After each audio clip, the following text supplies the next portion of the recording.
क्योंकि बिहार, इसलिए मैंने कहा कि आर्थिक रूप से पिछड़ा हुआ राज्य रहा, क्योंकि बिहार में आंतरिक संसाधन हमारा मात्र 70,000 करोड़ रुपया है, और 70,000 करोड़ में एक योजना सिर्फ शिक्षा डिपार्टमेंट को हम चलाएंगे तो हमारा 66,000 करोड़ रुपया खर्चा होता है, 20% हमारे बजट का। 3,47,000 करोड़ का बजट है, एक डिपार्टमेंट 66,000 रुपया खर्चा करता है साथियों। इसलिए मैंने कहा कि 2000 में 6,000 करोड़ का बजट था, लेकिन बिहार की आबादी का लाभ अब बिहारियों को मिल रहा है।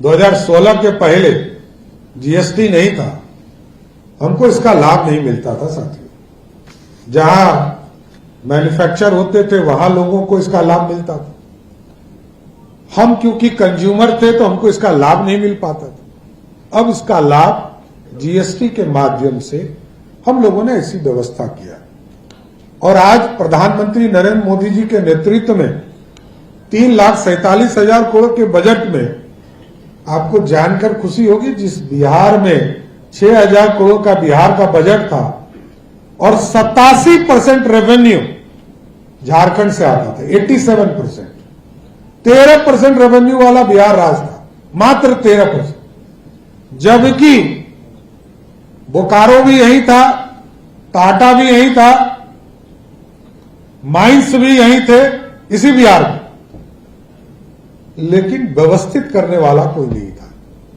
लेकिन 2005 के बाद नीतीश कुमार जी और आदरणीय प्रधानमंत्री नरेंद्र मोदी जी ने बिहार को भी पूरी तरह सहयोग करने का काम किया, और जब मैं 2024 में वित्त मंत्री के तौर पर उप मुख्यमंत्री था तो आपको बताते हुए खुशी होगा कि जिस झारखंड के पास 87% रेवेन्यू था, उसका बजट 1 घंटा पहले बिहार से आया, उसका बजट 1,39,000 करोड़ का था, और मेरा बजट 3,17,000 करोड़ का बजट था।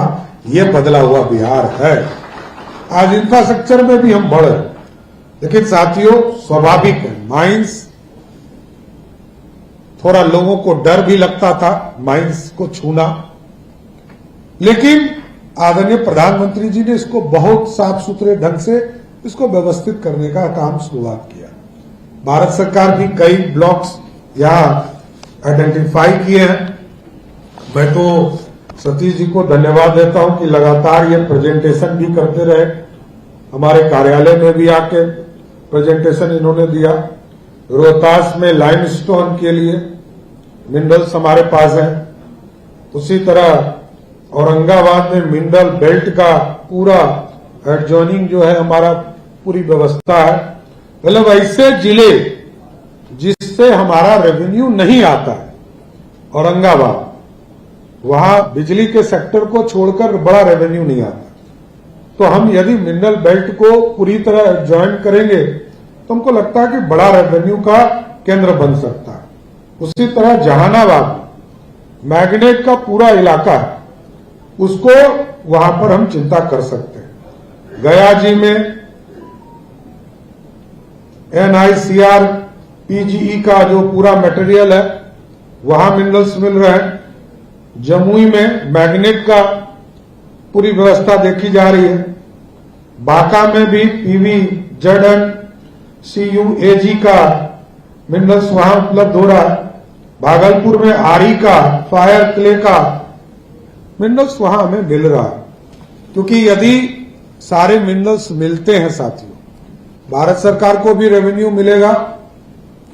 क्योंकि हमने जो एक्सरसाइज किया है, अभी तक 44 हमारे यहां ब्लॉक जो जिस पर हम खनन करेंगे, तो हमको अभी तक रेवेन्यू वहां से प्राप्त मात्र 300-400 करोड़ रुपया आता था, और जिसको लॉन्ग टर्म लीज मिला हुआ था वो सिर्फ व्यवस्थित था। लेकिन अब जो नया 44 जगह पर टोटल हम लोगों ने किया, ये अनुमान है कि अगले 5 वर्षों में लगभग 6 से 7 हजार करोड़ रुपया बिहार जैसे राज्य को रेवेन्यू प्राप्त